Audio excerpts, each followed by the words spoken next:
నమస్కారం వాజీ న్యూస్కి స్వాగతం. నేను మీ కేఆర్కే రాజు. ముందుగా ముఖ్యాంశాలు చూద్దాం. మడ్డువలస రిజర్వాయర్ను పరిశీలించిన కలెక్టర్.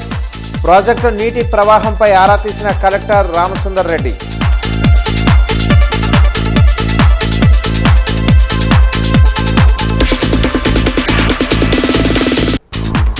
అధిష్టానం పిలుపు మేరకు సంతకాల సేకరణ చేసిన వైసీపీ. మెడికల్ కాలేజీలను ప్రైవేటు పరం చేస్తే ఉద్యమిస్తామన్న కోలగట్ల వీరభద్రస్వామి.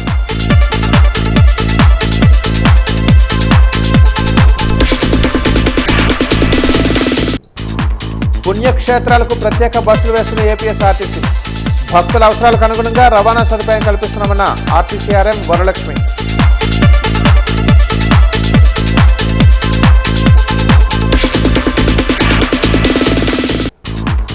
పార్టీ కార్యకర్త నాగరాజు కుటుంబానికి టీడీపీ సహాయ నిధి నుంచి 5 లక్షల రూపాయలు విడుదల. కార్యకర్తలకు అండగా ఉండే రాజకీయ పార్టీ తెలుగుదేశం మాత్రమేనన్న ఎమ్మెల్యే అదితి గజపతిరాజు.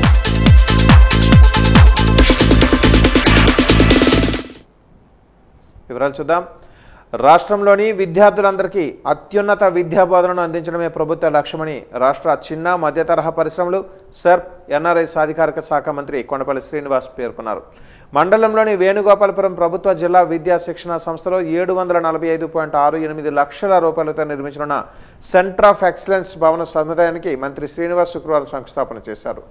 దీంతో అత్యున్నత విద్యా శిక్షణను అందించడానికి గాను భారీ ఆడిటోరియం, సెమినార్ హాల్, లైబ్రరీ, అదనపు తరగతి గదులు, హాస్టల్ భవనాలను నిర్మించనున్నారు. అదేవిధంగా ఇక్కడ 65.25 లక్షల రూపాయలతో నిర్మించిన 4 తరగతి గదులను, 61.10 లక్షలతో నిర్మించిన ప్రహరీ గోడను మంత్రి ప్రారంభించారు. ఈ సందర్భంగా మంత్రి శ్రీనివాస్ మాట్లాడుతూ విద్యారంగంలో ఎన్నో విప్లవాత్మక సంస్కరణలకు తమ ప్రభుత్వం శ్రీకారం చుట్టిందని చెప్పారు. విద్యార్థులను ఉత్తమ పౌరులుగా తీర్చిదిద్దే గురువులకు అత్యున్నత శిక్షణ ఇవ్వడానికి, ఆధునిక బోధనా పద్ధతులను నేర్పించడానికి సెంటర్ ఆఫ్ ఎక్సలెన్స్ ఎంతగానో ఉపయోగపడుతుందని పేర్కొన్నారు. ఏడాది కాలంలోనే ఈ భవనాలను పూర్తి చేస్తామని చెప్పారు. ప్రైవేటు పాఠశాలల ఉపాధ్యాయుల కంటే మిన్నగా ప్రభుత్వ ఉపాధ్యాయులను తీర్చిదిద్దడమే తమ లక్ష్యమని చెప్పారు.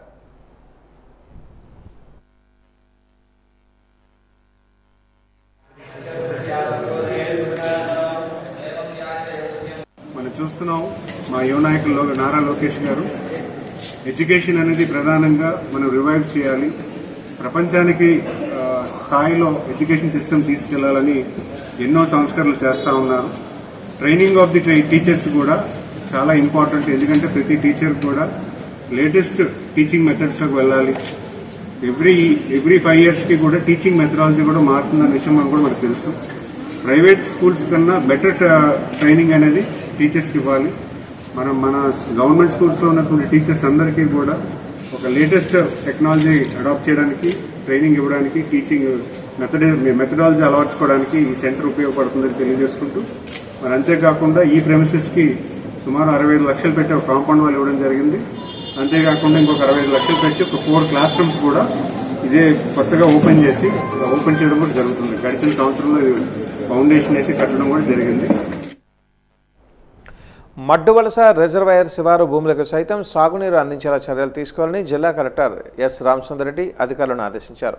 ఆయన వంగర మండలంలో ఈరోజు పర్యటించారు. మడ్డువలస రిజర్వాయర్ను పరిశీలించారు. ప్రాజెక్టులోకి నీటి ప్రవాహ స్థితిగతులపై ఆరా తీశారు. ఆ ప్రాజెక్టు కింద సాగునీటిలో ఉన్న భూమి నీటి ప్రవాహ స్థితిని ఆరా తీశారు. మ్యాప్లను పరిశీలించారు. రైతులతో మాట్లాడి వారి సమస్యలను తెలుసుకున్నారు. ఈ సందర్భంగా కలెక్టర్ మాట్లాడుతూ ప్రాజెక్టు లక్ష్యం పూర్తిగా నెరవేరేలా శివారు భూములకు కూడా సాగునీరు అందించేందుకు చర్యలు ప్రారంభించాలని అధికారులను ఆదేశించారు. సాగునీటి కాలువలో పూడికలను తొలగించడానికి, ఇరువైపులా గట్లను బలోపేతం చేయడానికి, అవసరమైన చోట లైనింగ్ నిర్వహించేందుకు ప్రతిపాదనలు తయారు చేయాలని సూచించారు. నీటి పన్ను వసూలు చేసి ఆ డబ్బులతో లష్కర్లకు జీతాలు చెల్లించాలని సూచించారు.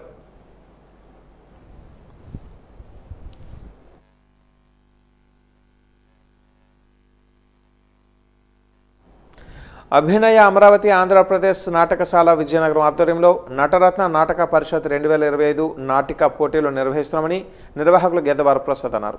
ఈరోజు అశోక్ బంగ్లాలో నాటిక పోటీలకు సంబంధించి కరపత్రాలను ఎమ్మెల్యే అదితి గజపతిరాజుకు అందజేశారు.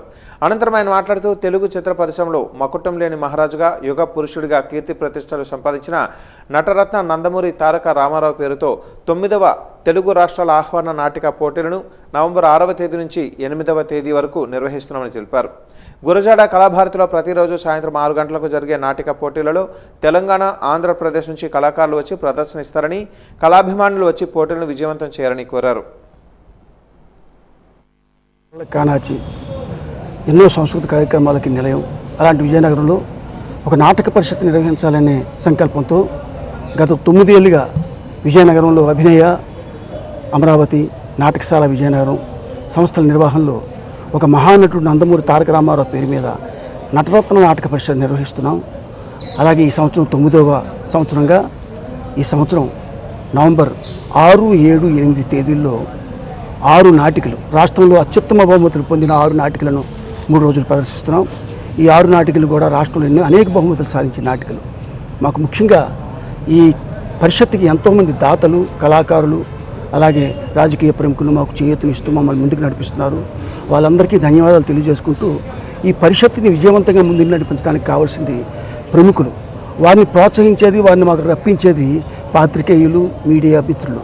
వీళ్ళందరి ప్రోత్సాహంతో మా పరిషత్ ఎంతో ముందుకు వెళ్తుంది. ఈ సంవత్సరం కూడా మీరందరూ, ప్రజలందరూ కూడా ఈ పరిషత్తుకి వచ్చి ఈ పరిషత్తుని విజయవంతంగా 3 రోజులు జరిపించి మమ్మల్ని ఉత్సాహవంతులు చేయవలసిందిగా మరొకసారి ధన్యవాదాలు తెలియజేసుకుంటాం. నటరత్న పద్మశ్రీ నందమూరి తారక రామారావు గారి పేరు మీద నటరత్న నాటక పరిషత్తు కార్యక్రమం నేటికి 9 సంవత్సరాలుగా అభినయ శ్రీనివాసరావు గారు అధ్యక్షులుగా, ప్రధాన కార్యదర్శిగా మన గద్ద వరప్రసాద్ గారు ఇరువురు కూడా ఎంతో చక్కగా 9 సంవత్సరాలు కూడా మన విజయనగరం గురజాడ ఓపెన్ ఆడిటోరియం దగ్గర ఉత్సవాలు చేయడం అనేది ఇప్పుడు కూడా ఆనవాయితీగా వస్తుంది. ఈ సంవత్సరం కూడా నవంబర్ 6, 7, 8 3 రోజుల్లో కూడా ఈ కార్యక్రమాలని మంచి రాష్ట్ర స్థాయిలో పేరు తెచ్చుకున్న 6 నాటికల్ని ప్రదర్శించడం జరుగుతుంది. ఈ కార్యక్రమానికి మా ప్రీతమ నాయకురాలు, స్థానిక శాసనసభ్యురాలు పోసపాటి అదితి విజయలక్ష్మి గారి ఆవిడ చేతుల మీదుగా ప్రారంభోత్సవం కార్యక్రమం కూడా 6వ తారీఖు సాయంత్రం 6:30 గంటలకి ప్రారంభమవుతుంది. కాబట్టి ఈ కార్యక్రమం మంచి ఉత్సాహంతో అందరూ కూడా పాల్గొనాలని, అలాగే పరిషత్తులో ఉన్న ప్రతి ఒక్కరూ కూడా ఈ కార్యక్రమాన్ని మరింత ముందుకు తీసుకెళ్ళి రాష్ట్ర స్థాయిలో ఇంకా మంచి పేరు తీసుకురావాలని కోరుకుంటూ కార్యక్రమం చేస్తున్న కమిటీ వాళ్ళందరికీ కూడా హృదయపూర్వక ధన్యవాదాలు, శుభాకాంక్షలు తెలియజేసుకుంటూ సెలవు తీసుకుంటాం. ముఖ్యమంత్రి చంద్రబాబు నాయుడు ఆదేశాల మేరకు ఈరోజు క్యాంపు కార్యాలయంలో శాసనసభ్యురాలు పూసపాటి అదితి విజయలక్ష్మి గజపరాజు ప్రజా దర్బార్ కార్యక్రమాన్ని నిర్వహించారు. ప్రజల నుంచి వచ్చిన వినతులను స్వీకరించారు. వినతులలో స్వీకరణలో స్థానిక సమస్యలు వెల్లువెత్తాయి. ప్రధానంగా పక్కా ఇల్లు మంజూరు చేయాలని, అలాగే వృద్ధాప్య, వితంతు, వికలాంగు పెన్షన్లు అర్హులకే కాకుండా అనర్హులకు అందుతున్నాయని, అర్హులైన వారికి పెన్షన్లు అందేలా చర్యలు తీసుకోవాలని కోరారు.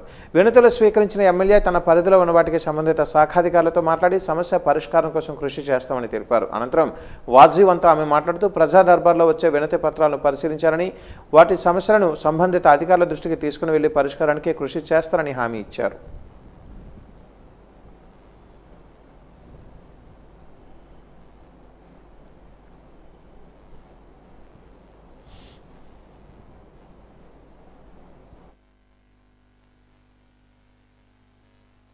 జాబ్స్ అనేది మనకి కరువుగా ఉన్నాయి. అయితే మనం రీసెంట్గా జాబ్ మేళా కూడా కండక్ట్ చేసాం. అయినా కానీ ఇంకా మంది జాబ్స్ కోసం అనేది వస్తూ ఉన్నారు. అయితే అది కూడా మనం సీడాప్ ద్వారా, మనం లోకేష్ గారు సీడాప్ అనేది పెట్టారు. అంటే ఎంప్లాయ్మెంట్ క్రియేషన్ కోసం ఎవరికైతే జాబ్స్ లేవో దాంట్లో నమోదు చేస్తే అది జాబ్స్ అనేది వాళ్ళు వెతుకుతారు. అయితే వాళ్ళు వెతికాక కొంతమంది అయినా వాళ్ళు ఆ విధంగా సెటిల్ అనేది జాబ్స్ అనేది వచ్చే అవకాశాలు ఉన్నాయి. అయితే జాబ్స్ కోసం ప్రత్యేకంగా మనం చూస్తుంటే లోకేష్ గారు, మన ఐటీ మినిస్టర్ లోకేష్ గారు, అలాగే చంద్రబాబు నాయుడు గారు, ముఖ్యమంత్రి వర్యులు చంద్రబాబు నాయుడు గారు ఇద్దరు కూడా జాబ్స్ కోసం విపరీతంగా పెట్టుబడుల కోసం ప్రయత్నాలు చేస్తున్నారు. అప్పుడు మన ఎకానమీ పెరుగుతుంది, రాబోయే తరానికి కూడా జాబ్స్ వచ్చే అవకాశాలు ఉంటాయి అనే ఉద్దేశంతో అవన్నీ చేస్తున్నారు. అలాగే మనం చూస్తుంటే కొత్త పెన్షన్ల కోసం కూడా కొంతమంది వచ్చారు. ఎవరైతే ముందు భర్త చనిపోయారు, అలాగా లేకపోతే అప్పుడప్పుడు కరెంటు బిల్లు రెండు కన్నా ఎక్కువ కరెంటు బిల్లు ఒక ఇంటి మీద పడిపోవటం, అవన్నీ కరెక్షన్స్ కూడా మనం చేస్తూ ఉన్నాం. అలాగే రేషన్ కార్డు ఎవరైతే పెళ్ళై వెళ్ళిపోయారో వాళ్ళకి అది స్ప్లిట్ అనేది జరగలేదు, అయితే ఆ స్ప్లిట్ కూడా మనం హెల్ప్ చేస్తూ ఉన్నాం. అలాగే సీఎం రిలీఫ్ ఫండ్ కోసం కొంతమంది వచ్చారు, ల్యాండ్ ఇష్యూస్ కూడా కొంతమంది వచ్చారు, అదేవిధంగా కొన్ని వేరే రెవెన్యూ ఇష్యూస్ కూడా వచ్చినాయి. అలాగే హెల్త్ బాగాలేని వాళ్ళు, కొన్ని ప్రాబ్లమ్స్ ఉన్న వాళ్ళు సీఎం రిలీఫ్ ఫండ్ ఇవన్నీ కూడా వచ్చినాయి. ఇవన్నీ కూడా మనం సాల్వ్ చేయడానికి మనం ప్రయత్నాలు చేస్తున్నాం. చేయలేని సమస్యలు అంటే కొన్ని ఉన్నాయి, ఎందుకంటే మనం ఇప్పుడు పెన్షన్స్ ఇచ్చారనుకోండి, ఆ కొత్త పెన్షన్స్ వచ్చినప్పుడు అవి సాల్వ్ చేస్తారు. అలాగే ఇల్లులు ఇచ్చారనుకోండి, మనకు పిఎం ఆవాస్ యోజన మనకు పట్టాలు గవర్నమెంట్ నుంచి వచ్చినప్పుడు, central government or state government, ఆ టైంలో మనం సాల్వ్ చేయడానికి మనం లిస్టులన్నీ ఉంచుకున్నాం అలాగా. సో ఆ విధంగా సాల్వ్ చేసేవి చాలా మటుకు మనం సాల్వ్ చేస్తున్నాం. విశాఖపట్నం కేంద్రంగా కేంద్ర ప్రభుత్వం అనుమతులు ఇచ్చిన దక్షిణ కోస్తా రైల్వే జోన్ కార్యక్రమాలు కేంద్రం గెజెట్ విడుదల చేయకపోవడంపై అంగుళం కూడా ముందుకు కదలలేని పరిస్థితి ఏర్పడిందని ఆంధ్రప్రదేశ్ లోక్సత్తా పార్టీ అధ్యక్షులు బీసెట్టి బాబ్జీ ఆవేదన వ్యక్తం చేశారు. ఈరోజు జిల్లా కార్యాలయంలో కేంద్ర మంత్రి కింజరాపు రామ్మోహన్ నాయుడికి రాసిన లేఖను నేతలతో కలిసి విడుదల చేశారు. అనంతరం ఆయన మాట్లాడుతూ 2019 ఫిబ్రవరిలో జోన్ ఏర్పాటుకి ప్రకటన వచ్చిందని, 2020లో 170 కోట్ల రూపాయల బడ్జెట్ కేటాయింపు జరిగిందని, 2025 జనవరిలో డిపిఆర్ ఆమోదం కూడా పొందిందని, 2025 జనవరి 8వ తేదీన ప్రధానమంత్రి నరేంద్ర మోదీ కొత్త జోన్ కార్యాలయానికి శంకుస్థాపన చేశారని, జూన్ 5వ తేదీన కొత్త జీఎంని నియమించారని, ప్రధాని నరేంద్ర మోదీ శంకుస్థాపన చేసి 10 నెలలు గడుస్తున్న నేటికి కూడా కేంద్ర ప్రభుత్వం గెజెట్ విడుదల చేయకపోవడానికి కారణాలేమిటో శ్రీకాకుళం, విజయనగరం, విశాఖపట్నం, అనకాపల్లి ఎంపీలైన కలిశెట్టి అప్పలనాయుడు, శ్రీభరత్, సీఎం రమేష్, కింజరాపు రామ్మోహన్ నాయుడు ప్రజలకు సమాధానం చెప్పాలని బీసెట్టి డిమాండ్ చేశారు. గజెట్ విడుదల కోసం ఉత్తరాంధ్ర ఎంపీలు పూర్తిస్థాయిలో దృష్టి సారించి ప్రధానమంత్రితో పాటుగా రైల్వే బోర్డుపై ఒత్తిడి తీసుకుని రావాల్సిన అవసరం ఉందని, దీనికి కేంద్ర మంత్రి కింజరాపు రామ్మోహన్ నాయుడు బాధ్యత వహించాలని బీసెట్టి ఆ లేఖలో కోరారు. రాష్ట్ర ప్రజలు ఎప్పుడెప్పుడా అని ఎదురు చూస్తున్నటువంటి దక్షిణ కోస్తా రైల్వే జోన్ని విశాఖపట్నం కేంద్రంగా ప్రధానమంత్రి నరేంద్ర మోడీ గారు జనవరి 8వ తారీఖున శంకుస్థాపన చేశారు. ఈ సౌత్ కోస్ట్ రైల్వే జోను శంకుస్థాపన జరిగి నేటికి 10 నెలలు పూర్తవుతుంది. ఈ రోజుకి వచ్చి కూడా కేంద్ర ప్రభుత్వం గెజెట్ ఇవ్వలేదు. గెజెట్ ఇవ్వకపోతే రాజులేని రాజ్యంలాగా ఉన్నది. విశాఖపట్నం విఎంఆర్డీఏ పరిధిలోని ఏదైతే డెక్ ఉందో డెక్కలో 2-3 ఫ్లోర్లు అద్దెకు తీసుకొని గడిచిన 3 నెలలుగా జిఎం ఖాళీగా కూర్చున్నాడు అక్కడ. నేను అందరిని అడుగుతూ ఉన్నాను, ఉత్తరాంధ్రలో మరి ఇప్పుడు కేంద్ర మంత్రిగా ఉన్నటువంటి కింజరాపు రామ్మోహన్ నాయుడు గారు కానీ, విజయనగరం శాసనసభ్యులు కలిశెట్టి అప్పలనాయుడు గారు కానీ, విశాఖపట్నం విజయనగరం పార్లమెంట్ సభ్యులు కలిశెట్టి అప్పలనాయుడు గారు కానీ, విశాఖపట్నం పార్లమెంట్ సభ్యులు శ్రీభరత్ గారు కానీ, అనకాపల్లి పార్లమెంట్ సభ్యులు railway board standing committee chairman CM Ramesh గారు కానీ ఎందుకు బాధ్యత వహించలేదు? 10 నెలలుగా ప్రధానమంత్రి గారు శంకుస్థాపన చేశాక గెజెట్ రాకపోతే మరి ఈ జోన్ ఎందుకు? ఈ జోన్ వల్ల ప్రయోజనం ఏంటి? ఏదో గురజాడ గారు చెప్పినట్టు తాంబూలాలు ఇచ్చాం తన్నుకు సావండి అన్నట్టు ఉంది. ఇది మరొకసారి గురజాడ గారిని కేంద్ర ప్రభుత్వం గుర్తు చేస్తున్నట్టుంది. ఇది కరెక్ట్ కాదు. పక్కన ఇప్పటికీ భువనేశ్వర్ నుంచి మన పరిపాలన కొనసాగుతుంది. అటువంటిప్పుడు జోన్ ఎందుకు ఇచ్చారు? మరి జోన్కి అధికారులు ఎందుకు? జిఎం ఎందుకు వచ్చారు? మళ్ళీ కొంతమంది అధికారులు, ప్రత్యేక అధికారులు ఎందుకు వేశారు? అసలు ఎప్పుడు జోను? జనవరి 8వ తారీఖున శంకుస్థాపన జరిగితే కనీసం ఆగస్టు 15 నుంచైనా స్టార్ట్ అవ్వాలి, లేదు అక్టోబర్ 2 గాంధీ జయంతి కన్నా స్టార్ట్ అవ్వాలి. నేను కోరుకుంటున్నాను కేంద్ర ప్రభుత్వం మీద మీరు ఒత్తిడి తీసుకురండి. పార్లమెంట్ సభ్యులు మౌనంగా కూర్చుంటే ఎలా? జోన్ వచ్చిన తర్వాత గెజెట్ రాకపోతే జోన్ పరిపాలన ఎట్లా సాగుతుంది? జోన్ పరిపాలన లేకపోతే ఇక్కడ ఈ ప్రాంతం ఎలా అభివృద్ధి చెందుతుంది? ఇంతకీ ఈ జోన్ ఉంచుతారా, ముంచుతారా లేదా? ఇది వాస్తవంగా గౌరవ పార్లమెంట్ సభ్యులంతా బాధ్యత తీసుకోవాలి. వెంటనే రైల్వే జోను అభివృద్ధి చెందాలంటే గెజెట్ కేంద్ర ప్రభుత్వం రిలీజ్ చేయాలి. ప్రధానమంత్రి గారి పైన ఒత్తిడి తీసుకొచ్చి వెంటనే గెజెట్లను విడుదల చేయాలని చెప్పి లోక్సత్తా రాష్ట్ర అధ్యక్షుడిగా నేను కోరుతున్నాను. వైఎస్ఆర్సీపీ రాష్ట్ర పార్టీ అధినేత వైఎస్ జగన్మోహన్ రెడ్డి పిలుపు మేరకు రాష్ట్ర వ్యాప్తంగా వైసీపీ శ్రేణులు సంతకాల సేకరణ కార్యక్రమాన్ని చేపట్టారు. ఇందులో భాగంగా ఈరోజు విజయనగరం జిల్లా కేంద్రంలో మాజీ డిప్యూటీ స్పీకర్ కోలగట్ల వీరభద్రస్వామి ఆధ్వర్యంలో విజయనగరం ఆర్టీసీ కాంప్లెక్స్ వద్ద సంతకాల సేకరణ చేపట్టారు. రాష్ట్ర ప్రభుత్వం పేద బడుగు బలహీన వర్గాలకు చెందిన విద్యార్థులను వైద్య విద్యకు దూరం చేసేందుకు మెడికల్ కాలేజీలను ప్రైవేటు పరం చేస్తుందని అన్నారు. మెడికల్ కళాశాలలు ప్రైవేటు పరం కాకుండా వైసీపీ కోటి సంతకాలను సేకరించి రాష్ట్ర గవర్నర్కి అందిస్తామని మాజీ డిప్యూటీ స్పీకర్ కొలగట్ల వీరభద్రస్వామి అన్నారు. కూటమి ప్రభుత్వం అధికారంలోకి వచ్చిన తర్వాత ప్రజా ప్రయోజనాలను ప్రక్కకు పెట్టి కక్ష సాధింపులకు పాల్పడుతూ వైసీపీ నాయకులపై తప్పుడు కేసులు పెడుతున్నారని ఆవేదన వెలిబుచ్చారు. ఈ కార్యక్రమంలో విజయనగరం పురపాలక సంఘం mayor Vempadapu Vijayalakshmi, deputy mayor Kolagatla Sravani, YCP నాయకులు, కార్యకర్తలు అధిక సంఖ్యలో పాల్గొన్నారు.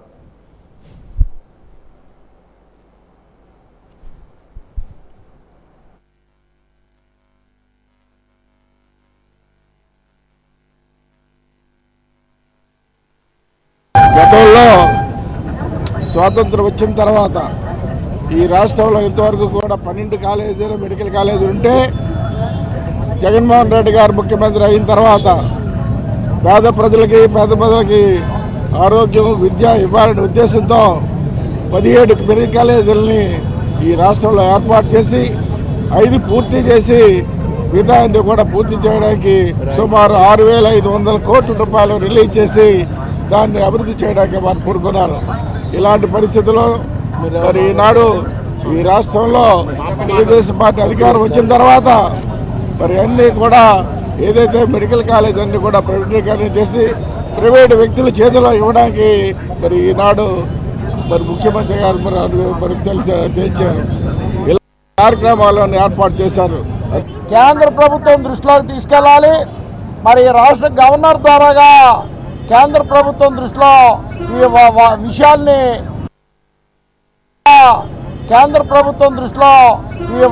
విషయాల్ని పెట్టి ఈ ప్రైవేటీకరణని ఆపాలన్న ఆలోచనతో కేవలం వైఎస్ఆర్ కాంగ్రెస్ పార్టీయే కాదు, ప్రజలందరికీ ఈ విషయాన్ని తెలియజేసి వారి మద్దతుతో కేంద్ర ప్రభుత్వానికి ఈ విషయాన్ని తెలియజేయాలని.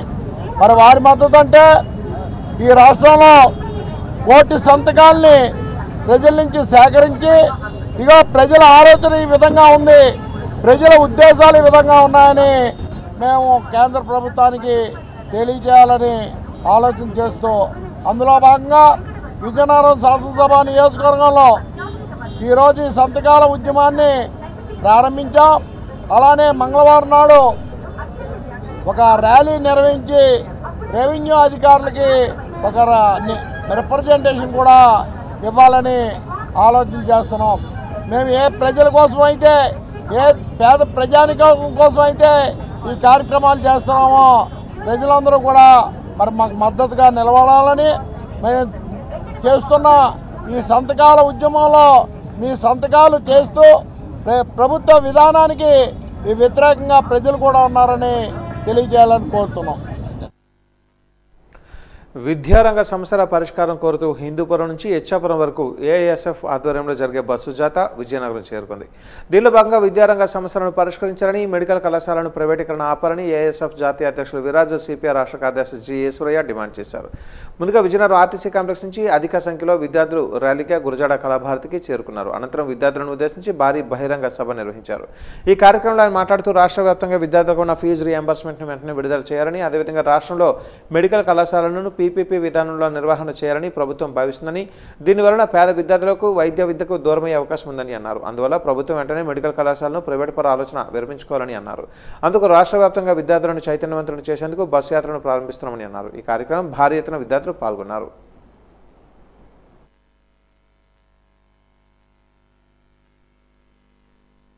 ఇచ్చాపురం నుంచి హిందూపురం వరకు ఈ నెల 22 నుంచి వచ్చే నెల 12వ తారీఖు వరకు 22 రోజుల పాటు విద్యారంగ సమస్యలు పరిష్కరించిన ఎడల విద్యార్థుల దగ్గరికి నేరుగా వెళ్ళి విద్యార్థులను చైతన్యం చేసే తద్వారా పోరాటానికి అఖిల భారత విద్యార్థి ఫెడరేషన్ పూనుకుంటా ఉంది.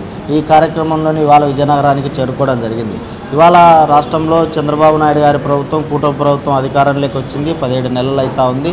ఇవాళ కూటమి ప్రభుత్వం ఇచ్చినటువంటి హామీలను మర్చిపోయి ఇవాళ కార్పొరేట్లకు లేకపోతే వారి యొక్క అనుయాయులకు ప్రభుత్వ ఆస్తులను, ప్రభుత్వ విద్యా సంస్థలను, ప్రభుత్వ విద్యా విధానాన్ని అమ్మివేస్తూ ప్రభుత్వ యొక్క సంస్థలను లేకుంటే ప్రభుత్వ యొక్క విశ్వవిద్యాలయాలను కూకటి వేలతో సమాధి చేయడానికి ఒక ప్రయత్నం చేస్తూ ఉంది. అందుకోసమే ఇవాళ all India student federation Ichchapuram నుంచి హిందూపురం వరకు బయలుదేరింది. ఇవాళ మేము ఆల్ ఇండియా స్టూడెంట్ ఫెడరేషన్గా అడుగుతా ఉన్నాం, మూతబడినటువంటి పాఠశాలను పునఃప్రారంభించాలి.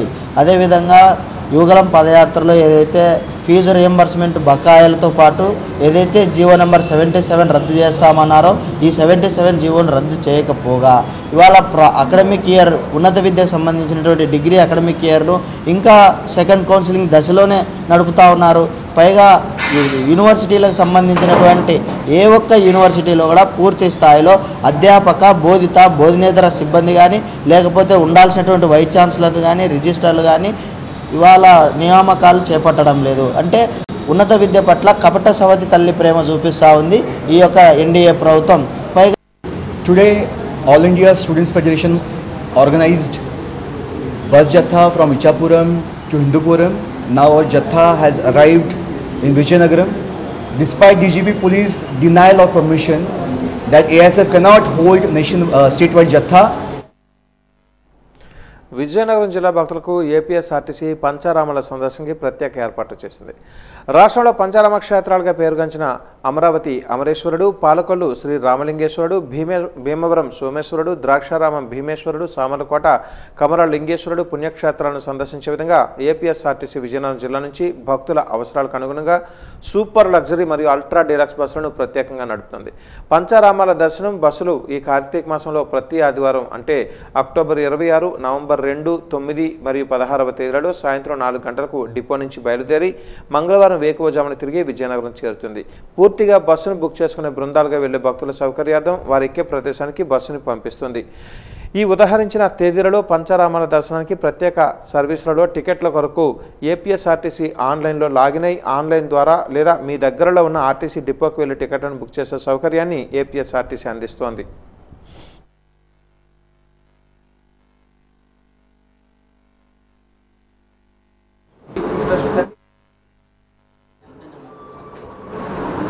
ఏపీఎస్ఆర్టీసీ విజయనగరం జిల్లా పరిధిలో ఈ కార్తీక మాసం సందర్భంగా పంచారామాలకు అదేవిధంగా శివక్షేత్రాలు శ్రీశైలంకు అదేవిధంగా అయ్యప్ప స్వామి భక్తుల కోసం అయ్యప్ప శబరిమలై కోసం బస్సులు ఏర్పాటు చేశాము. ప్రతి ఏడు కూడా మనకి గత సంవత్సరం చూసుకుంటే శ్రీశైలంకి 8 బస్సులు, శబరిమలైకి 3 బస్సులు, అలాగే పంచారామాలకి 30 బస్సులు వెళ్ళడం జరిగింది. ఈ సంవత్సరం కూడా అదేవిధంగా ప్లాన్ చేశాము. మరి భక్తులందరూ కూడా ఈ కార్తీక మాసంలో సంబంధించి పుణ్యక్షేత్రాల దర్శనం కోసం ఆర్టీసీ బస్సులను వినియోగించుకుంటారని కోరుతున్నాను. మరి ఆర్టీసీ బస్సుల్లో ప్రయాణం సురక్షితంగా ఉంటుంది. అనుభవం కలిగిన డ్రైవర్లతో మీకు మంచి కండిషన్లో ఉన్న బస్సులు ఏర్పాటు చేస్తాము. మరి శబరిమలై చూసుకుంటే శబరిమల 7 రోజుల యాత్ర, 11 రోజుల యాత్ర, అదేవిధంగా భక్తులకు ఎన్ని రోజుల యాత్ర కావాలంటే కస్టమైజ్డ్ రోజులు బట్టి కూడా బస్సులను ఏర్పాటు చేయడం జరుగుతుంది. అదేవిధంగా కార్తీక మాసంలో పిక్నిక్, ముఖ్యంగా స్టూడెంట్స్, కాలేజ్ స్టూడెంట్స్ అందరూ కూడా పిక్నిక్ స్పాట్స్కి వెళ్తూ ఉంటారు. వాళ్ళు కూడా కస్టమైజ్డ్ విధంగా బస్సులు కూడా ఏర్పాటు చేయడం జరుగుతుంది. అదేవిధంగా శ్రీశైలం లాస్ట్ టైం ఏవైతే 8 బస్సులు వెళ్ళాయో ఈసారి కూడా 8 కన్నా ఎక్కువ వెళ్ళే విధంగా ప్రచారం చేసి బస్సులు పంపించేందుకు మేము రెడీగా ఉన్నాము. ముఖ్యంగా అల్ట్రా డీలక్స్లు, సూపర్ లగ్జరీ బస్సులు అందుబాటులో ఉంటాయి ఈ ప్రయాణానికి. అదేవిధంగా పంచారామాలు చాలా ప్రాచుర్యం పొందిన పంచారామాలకు కూడా ఈ సంవత్సరం మేము బస్సులు ఏర్పాటు చేయడం జరిగింది. అన్నీ కూడా వెబ్సైట్లో పెట్టాము.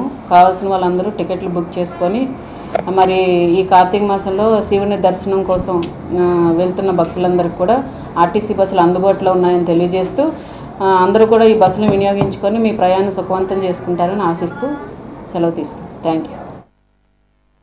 విజయనగరం పురపాలక సంఘ పరిధిలోని 31వ డివిజన్కి చెందిన తెలుగుదేశం పార్టీ కార్యకర్త పెద్ద నోకరాజు ఈ మధ్యకాలంలో ప్రమాదవశాత్తు మరణించారు.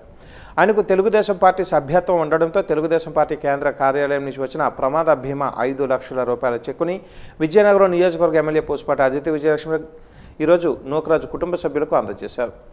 ఈ సందర్భంగా ఎమ్మెల్యే అదితి మాట్లాడుతూ తెలుగుదేశం పార్టీ వెన్నంటి నడిచే ప్రతి కార్యకర్తని కాపాడుకోవాలని, వారికి అండగా ఉండాలనే ఉద్దేశంతో నాడు మంత్రి లోకేష్ కార్యకర్తల సహాయ నిధిని ఏర్పాటు చేశారని అన్నారు. ఎంతో దూరదృష్టితో ఏర్పాటు చేసిన ఈ సహాయ నిధి ఇప్పుడు కార్యకర్తల కుటుంబానికి అండగా ఉంటుందని అన్నారు. పార్టీ కోసం కష్టపడే ప్రతి ఒక్క కార్యకర్తను తెలుగుదేశం పార్టీ గుర్తుపెట్టుకుని వారికి తగిన గౌరవాన్ని ఇస్తుందని ఈ సందర్భంగా ఆమె తెలిపారు. ఈ కార్యక్రమంలో టీడీపీ నాయకులు, కార్యకర్తలు పాల్గొన్నారు.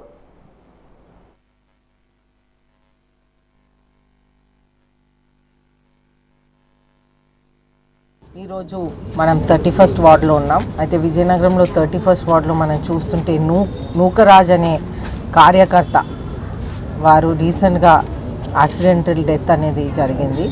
అయితే మన పెద్దలు నేషనల్ పార్టీ ప్రెసిడెంట్ ముఖ్యమంత్రి వర్యులు నారా చంద్రబాబు నాయుడు గారు, అలాగే నేషనల్ పార్టీ జనరల్ సెక్రటరీ ఇప్పుడు ఐటీ ఎడ్యుకేషన్ మినిస్టర్ గారు లోకేష్ గారు మన కార్యకర్తల గురించి ముఖ్యంగా ఎప్పుడైనా ఆలోచిస్తూ ఉంటారు.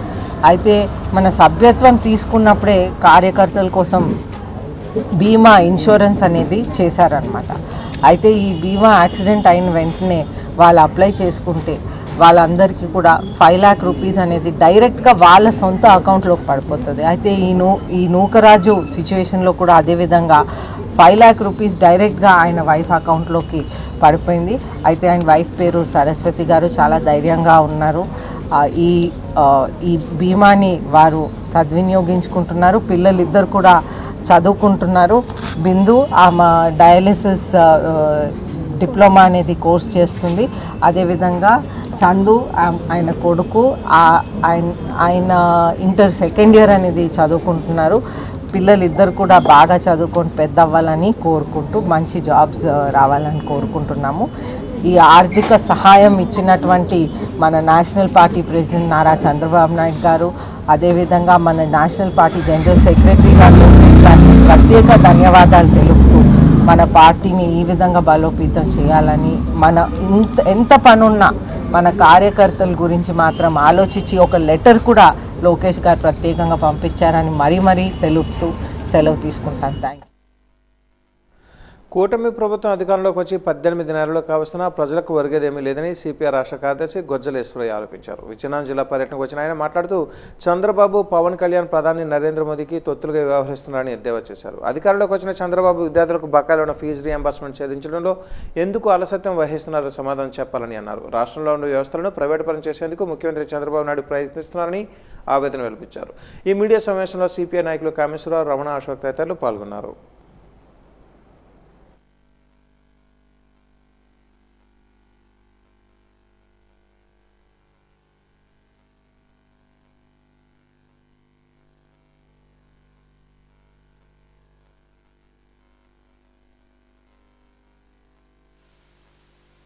కాటకాలకు నిలయమైనటువంటి కరువు కాటకాలకు నిలయమైనటువంటి ప్రతి 6 నెలలకు వలసలు పోతున్నటువంటి రాయలసీమ గడ్డపై నిలబడి సిగ్గు శరం లేకుండా ప్రధానమంత్రి గారు, సిగ్గుతో తలదించుకోవాల్సిన చంద్రబాబు నాయుడు గారు, ప్రశ్నిస్తానని చెప్పి నోరు పడిపోయిన పవన్ కళ్యాణ్ గారు, డబ్బా కొట్టడానికే సిద్ధమైనటువంటి లోకేష్ బాబు గారు, ఏంటి రాయలసీమకు ప్రత్యేక హోదా కాకపోయినా, కనీసం ప్రత్యేక ప్యాకేజీ కాకపోయినా వెనకబడ్డ ప్రాంతాలకు ప్రత్యేక ప్యాకేజీ ఇస్తామని చెప్పి దాన్ని కూడా సాధించలేనటువంటి పద్ధతుల్లో ఈ ప్రభుత్వం ఈరోజు దిగజారిపోయింది.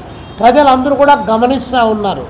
ఏ కారణం రీత్యా ఈయన మాట్లాడలేదు అనేటువంటిది అన్నీ కూడా గమనిస్తున్నారు. కాబట్టి చంద్రబాబు నాయుడు గారు ఈ భజన తగ్గించుకుంటే మంచిదని చెప్పి సిపిఐగా మేము ఆయనకు ఒక హితవు పలుకుతూ ఉన్నాం. అదే సందర్భంలో చాలా గొప్పగా చెప్తా ఉన్నాడు. రాష్ట్రంలో కూటమి ప్రభుత్వం వచ్చిన తర్వాత 6 పాయింట్ ఫార్ములా అని చెప్పేసి చాలా వాగ్దానాలు చేశారు. రాకముందు అన్నీ ఇంప్లిమెంట్ అయినాయి, 98% ఇంప్లిమెంట్ అయినా ఇంకేమీ లేవని చెప్పి చెప్తున్నారు. నిజంగానే అయినాయా? 18 మాసాలు గడిచి రెండో సంవత్సరాలకి ఎంత అయింది? 18 మాసాలు గడుస్తూ ఉంది. 6,800 కోట్ల రూపాయలు విద్యార్థులకు రావాల్సిన ఫీజు రియంబర్స్మెంట్ ఇవ్వకుండా ఈరోజు ఎన్ని రకాల ఇబ్బందులు పెడతా ఉన్నారో, ఆ తల్లిదండ్రులు ఎంత మానసిక క్షోభకు గురవుతూ ఉన్నారో చంద్రబాబు నాయుడు గారి ప్రభుత్వం ఆలోచన చేయాల్సినటువంటి అవసరం ఉంది. మహిళలు, మీకు ఎంతమంది మహిళలు ఉన్నారో అందరికీ, మొత్తం ఇంట్లో ఉండే మహిళలందరికీ కూడా మహిళలకు 1500 ఇస్తామని చెప్పారు. ఇచ్చాడా? ఏమైనా చేశాడా? పోనీ అది పక్కన పెట్టు, మీకు అందరికీ ఇల్లు లేనటువంటి వాళ్ళందరికీ ఇల్లు ఇస్తా, ఇల్లు కట్టుకోవడానికి 4 లక్షల రూపాయలు డబ్బులు ఇస్తానన్నాడు. 2 సంవత్సరాలు అవుతుంది. ఏమన్నా ఒక్క చోటన్నా ఒక్క జిల్లాలో ఎక్కడైనా కూడా ఒక ½ సెంటు స్థలం ఇచ్చావా? ఒక ₹1 డబ్బులు ఏమన్నా ఇచ్చావా? ఎందుకంటే అన్ని తప్పుడు మాటలు మాట్లాడి ప్రజలను మభ్యపెట్టేటువంటి పద్ధతుల్లో, మోసం చేసేటువంటి పద్ధతుల్లో వ్యవహరించేది ఏమాత్రం కూడా ప్రజలు హర్షించేటువంటి స్థితిలో లేరు. కల్తీ మద్యానికి జగన్మోహన్ రెడ్డి ఒక బ్రాండ్ అంబాసిడర్ అని తెలుగుదేశం పార్టీ రాష్ట్ర కార్యదర్శి కిమిడి రామ్ మల్లిక్ నాయుడు అన్నారు. ఈరోజు విజయనగరం జిల్లా చీపురుపల్లి తెలుగుదేశం పార్టీ కార్యాలయంలో విలేకరుల సమావేశంలో మాట్లాడిన ఆయన జగన్మోహన్ రెడ్డి ప్రవర్తన మార్చుకోకపోతే 11 సీట్లు కాస్త ఒక్క సీటుకే పరిమితమైపోతారని ఎద్దేవా చేశారు. 5 ఏళ్ల పాలనలో కల్తీ మద్యం అమ్మిన నువ్వు మా నాయకుని విమర్శించే అర్హత లేదని అన్నారు. ఉమ్మడి ఆంధ్రప్రదేశ్లో హైదరాబాద్ అభివృద్ధి చెందిందంటే అది చంద్రబాబు నాయుడు చలవేనని, అది ప్రపంచంలో ఉన్న తెలుగు వారికి తెలుసని అన్నారు. ఇప్పుడు ఆంధ్రాలో కూడా కంపెనీలు తీసుకొచ్చి అభివృద్ధి చేస్తున్నారని అన్నారు. ప్రభుత్వం చేసే అభివృద్ధి కార్యక్రమాలకు అడ్డుపడి జగన్మోహన్ రెడ్డి ప్రజలలో అభాసుపాలు అవడం తప్ప తెలుగుదేశం పార్టీకి ఒరిగేదేమీ లేదని స్పష్టం చేశారు.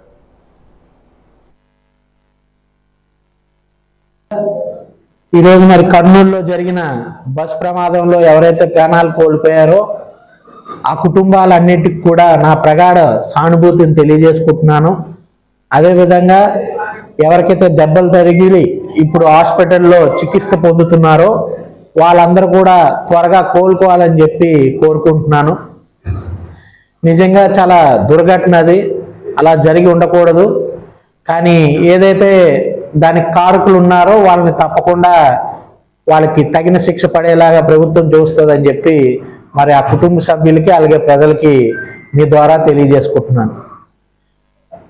ఈరోజు ముఖ్యంగా మనం చూస్తే మరి నిన్న జగన్మోహన్ రెడ్డి అంటే పులివెందుల ఎమ్మెల్యే గారు చాలా విషయాలు మాట్లాడారు, చాలా వీటి మీద మాట్లాడారు. హైదరాబాద్ దగ్గర మొదలు పెడితే గూగుల్ డేటా సెంటర్ దాకా, అదే విధంగా మద్యం మీద. అయ్యా జగన్మోహన్ రెడ్డి, మద్యానికి కల్తీ మద్యానికి మూల విరాట్ అంటే అది జగన్మోహన్ రెడ్డి. మీరు గడిచిన 5 సంవత్సరాలు అధికారంలో ఉన్నప్పుడు ఈ దేశంలో ఎక్కడా కని విని ఎరగని విధంగా మద్యాన్ని ఏర్లే పారించారు. ఆ మద్యం కూడా కల్తీ మద్యం. ఎందుకనంటే మీరు ఇచ్చిన బూమ్ బూమ్ బీర్లు కావచ్చు, ఏపీ స్పెషల్ స్టేటస్ కావచ్చు, ప్రెసిడెంట్ మెడల్ కావచ్చు, ఇలా అనేక బ్రాండ్లు, ఇవన్నీ జే బ్రాండ్లు అన్నీ కూడా కల్తీ మద్యమే అని చెప్పి అమెరికాలో కావచ్చు, అదేవిధంగా హైదరాబాద్లో కావచ్చు, బెంగళూరులో కావచ్చు, ఎక్కడ టెస్టింగ్ సెంటర్లో చూపించినా అవన్నీ కూడా కల్తీ మద్యం అని చెప్పి తేలుతున్నాయి. ఈ రోజు నుంచి 2 రోజుల పాటు జరిగే 42వ రాష్ట్ర స్థాయి జూనియర్స్ త్వైకొండ పోటీలను విజయనగరం శాసనసభ్యురాలు పూసపాటి అదితి గజపతిరాజు విజయలక్ష్మి ప్రారంభించారు.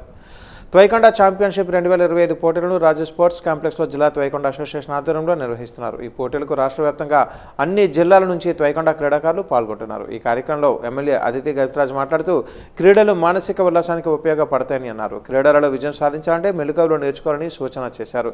గెలుపు ఓటములను స్పోర్టివ్గా తీసుకోవాలని అన్నారు. విజయనగరంలో క్రీడాకారులు రాణించేందుకు ఎట్టి చూసినా క్రీడా మైదానాలు ఉన్నాయని అన్నారు. కాబట్టి క్రీడాకారులు ఉన్న అవకాశాలన్నీ సద్వినియోగం చేసుకోవాలని కోరారు.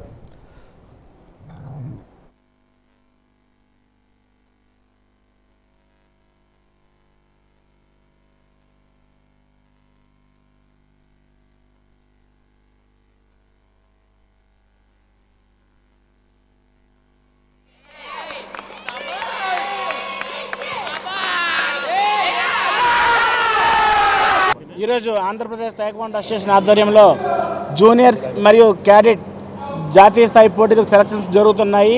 విజయనగరం రాజీవ్ స్టేడియం వేదికగా ఈరోజు ఈ రాష్ట్ర స్థాయి పోటీలు మరియు జాతీయ స్థాయి ఎంపికలు జరగడం చాలా ఆనందంగా ఉంది. 13 జిల్లాల నుంచి అన్ని కేటగిరీల్లో ఈరోజు క్రీడాకారులు హాజరవడం జరిగింది. ఈ క్రీడాకారులు ఈ యొక్క పోటీలకు అబ్జర్వర్గా ఒడిశా నుంచి మా ప్రతినిధి గారు వచ్చారు. అలాగే స్టేట్ జనరల్ సెక్రటరీ చంద్రమౌళి గారు, అనంతపురం నుంచి సెక్రటరీ గారు, జాయింట్ సెక్రటరీ స్టేట్ గురుస్వామి గారు, విజయనగరం జిల్లా సెక్రటరీ మరియు ఆంధ్రప్రదేశ్ జాయింట్ సెక్రటరీ డివి చారి గారి ఆధ్వర్యంలో ఈరోజు ఇంత పెద్ద స్థాయిలో ఈ పోటీలు జరుగుతున్నాయి. ఒక అద్భుతమైన ఏరియాకి వచ్చారు. మనం చూస్తుంటే విజీ స్టేడియం 70 ఏకర్స్లో మనం స్పోర్ట్స్ అక్కడ ప్రోత్సహిస్తున్నాం. అక్కడ ఒక ఇండోర్ స్టేడియం ఉంది. ఇక్కడ రాజీవ్ స్టేడియం అరౌండ్ 10 ఏకర్స్, ఇక్కడ ఒక ఇండోర్ స్టేడియం ఉంది. మీరు అటువైపు వెళ్తే కోడి రామ్మూర్తి జిమ్ అని ఒకటి ఉంటుంది. మీరు ఎప్పుడైనా కోడి రామ్మూర్తి గురించి విన్నారా? వారు ఒక బ్రీదింగ్ టెక్నిక్ ద్వారా వారు కార్లు ఆటోలు ఆపేవారు. వారి చెస్ట్ మీద ఎలిఫెంట్ని కూడా వారు పెట్టుకునేవారు. అయితే బ్రీదింగ్ ద్వారా వారు అద్భుతంగా ఎన్నో స్పోర్ట్స్ని ఎంతో వెయిట్స్ని వారు కంట్రోల్ చేసే విధానంగా వారు చేసేవారు. మీరందరూ స్పోర్ట్స్ ఫీల్డ్లో ఉన్నారు కాబట్టి మీరు ఒక్కసారి విజయనగరం నుంచి వెళ్ళే ముందు ఆ టెక్నిక్ అనేది మీరు ఒకసారి తెలుసుకుంటే మీ స్పోర్ట్స్లో మీరు కూడా వినియోగించుకోవచ్చని నేను మీ అందరికీ తెలియపరుస్తున్నాను. న్యూస్ ముగించే ముందు ముఖ్యాంశాలు మరొక్కసారి. మడ్డువలస రిజర్వాయర్ను పరిశీలించిన కలెక్టర్, ప్రాజెక్టు నీటి ప్రవాహంపై ఆరా తీసిన కలెక్టర్ రామ్ సుందర్ రెడ్డి.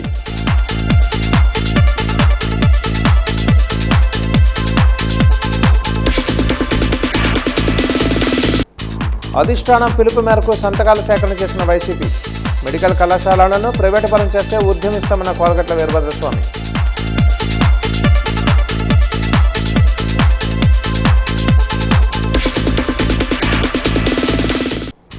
పుణ్యక్షేత్రాలకు ప్రత్యేక బస్సులను వేస్తున్న ఏపీఎస్ఆర్టీసీ, భక్తుల అవసరాలకు అనుగుణంగా రవాణా సదుపాయం కల్పిస్తున్న ఆర్టీసీ ఆర్ఎం వరలక్ష్మి.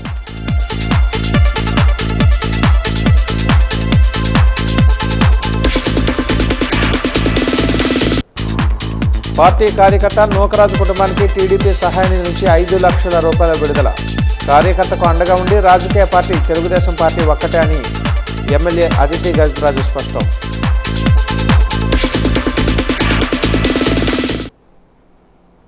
వాజీ న్యూస్ ఇంతటితో సమాప్తం. నమస్కారం.